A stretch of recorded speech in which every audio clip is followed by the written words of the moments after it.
Exodus chapter 20, verses 1 through 3. And God spake all these words, saying, I am the Lord thy God, which hath brought thee out of the land of Egypt, out of the house of bondage. Thou shalt have no other gods before me.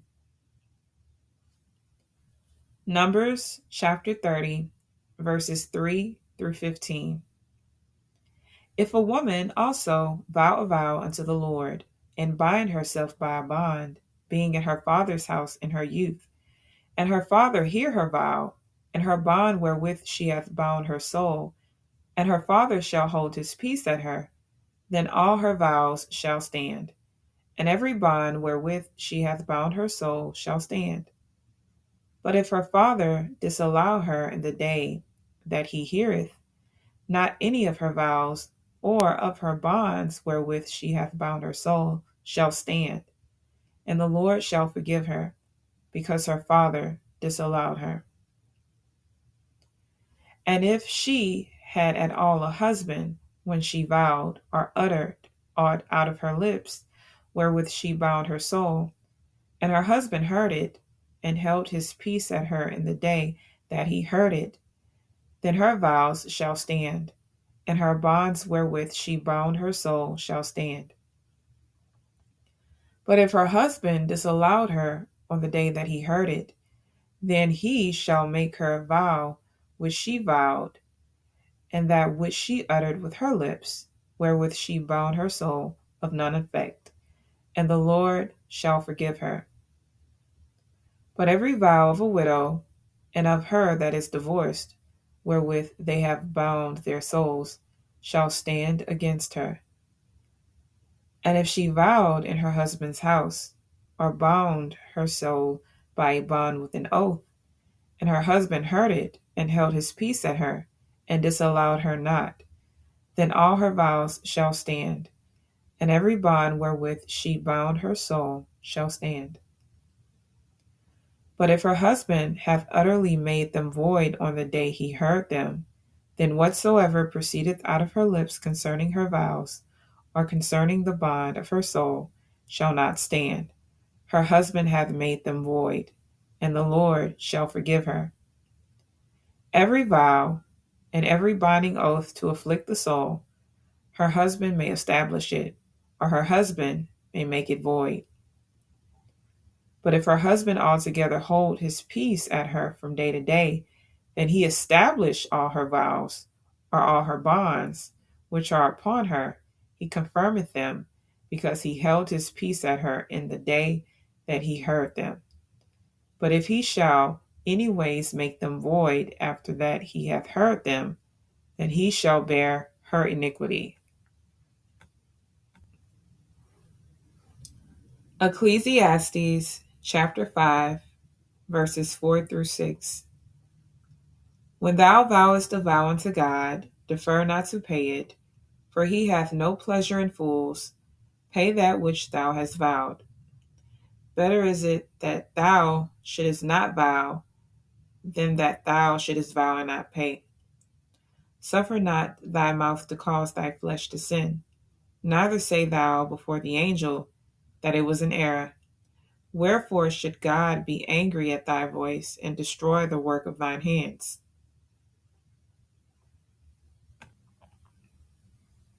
Acts chapter 5, verses 1 through 11. But a certain man named Ananias, with Sapphira his wife, sold a possession, and kept back part of the price, his wife also being privy to it, and brought a certain part, and laid it at the apostles' feet. But Peter said, Ananias, why hath Satan filled thine heart to lie to the Holy Ghost, and to keep back part of the price of the land? While it remained, was it not thine own? And after it was sold, was it not in thine own power? Why hast thou conceived this thing in thine heart? Thou hast not lied unto men, but unto God. And Ananias, hearing these words, fell down and gave up the ghost, and great fear came on all them that heard these things. And the young men arose, wound him up, and carried him out, and buried him. And it was about the space of 3 hours after, when his wife, not knowing what was done, came in. And Peter answered unto her, Tell me whether ye sold the land for so much. And she said, Yea, for so much. Then Peter said unto her, How is it that ye have agreed together to tempt the Spirit of the Lord? Behold, the feet of them which have buried thy husband are at the door, and shall carry thee out.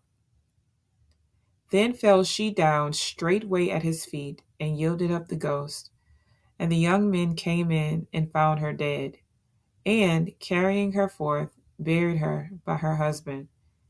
And great fear came upon all the church, and upon as many as heard these things. Numbers chapter 30, verses 1 through 2.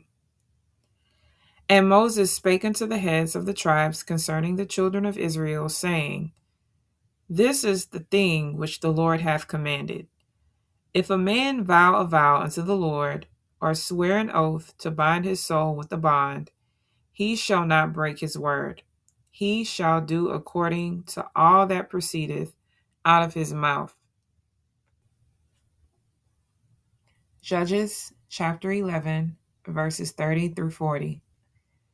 And Jephthah vowed a vow unto the Lord, and said, If thou shalt without fail deliver the children of Ammon into mine hands, then it shall be that whatsoever cometh forth out of the doors of my house to meet me, when I return in peace from the children of Ammon, shall surely be the Lord's, and I will offer it up for a burnt offering. So Jephthah passed over unto the children of Ammon to fight against them, and the Lord delivered them into his hands. And he smote them from Aroer, even till thou come to Minnith, even 20 cities, and unto the plain of the vineyards, with a very great slaughter. Thus the children of Ammon were subdued before the children of Israel. And Jephthah came to Mizpah unto his house, and behold, his daughter came out to meet him with timbrels and with dances, and she was his only child. Beside her he had neither son nor daughter. And it came to pass, when he saw her, that he rent his clothes and said, Alas, my daughter, thou hast brought me very low, and thou art one of them that trouble me, for I have opened my mouth unto the Lord, and I cannot go back. And she said unto him, My father, if thou hast opened thy mouth unto the Lord, do to me according to that which hath proceeded out of thy mouth. For as much as the Lord hath taken vengeance for thee of thine enemies, even of the children of Ammon. And she said unto her father, Let this thing be done for me. Let me alone 2 months, that I may go up and down upon the mountains and bewail my virginity, I and my fellows. And he said, Go. And he sent her away for 2 months, and she went with her companions and bewailed her virginity upon the mountains. And it came to pass at the end of 2 months that she returned unto her father, who did with her according to his vow which he had vowed, and she knew no man. And it was a custom in Israel that the daughters of Israel went yearly to lament the daughter of Jephthah the Gileadite 4 days in a year. Matthew chapter 5, verses 33 through 37. Again, ye have heard that it hath been said by them of old time, Thou shalt not forswear thyself, but shalt perform unto the Lord thine oaths. But I say unto you, swear not at all, neither by heaven, for it is God's throne, nor by the earth, for it is his footstool, neither by Jerusalem, for it is the city of the great King. Neither shalt thou swear by thy head, because thou cannot make one hair white or black. But let your communication be, Yea, yea, nay, nay. For whatsoever is more than these cometh of evil.